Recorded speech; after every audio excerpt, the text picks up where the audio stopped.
Pemirsa, kita beralih ke berita selanjutnya. Sebelum membeli hewan kurban, ada baiknya sebagai pembeli harus cermat dan mengetahui gejala atau ciri-ciri hewan kurban terjangkit PMK. Berikut informasinya.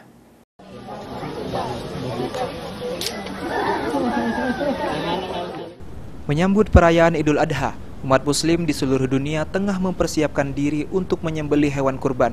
Namun kabar tidak menggembirakan datang di beberapa wilayah di mana hewan kurban terjangkit penyakit mulut dan kuku, sehingga menimbulkan kekhawatiran warga dan harus segera diatasi agar tak menimbulkan dampak serius bagi umat muslim yang akan melaksanakan ibadah kurban.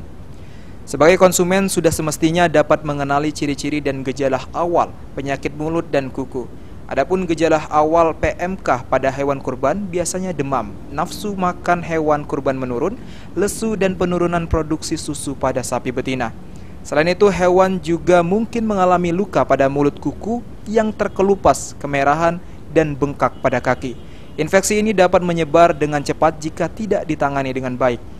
Guna rangka memastikan kesehatan dan keamanan konsumen, pemerintah melalui Dinas Pertanian Kota Prabu Mulih bidang peternakan akan melakukan pengawasan dan pengendalian penyakit pada hewan kurban.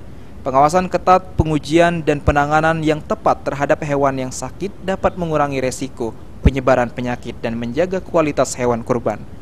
Baini Firdaus, PAL TV.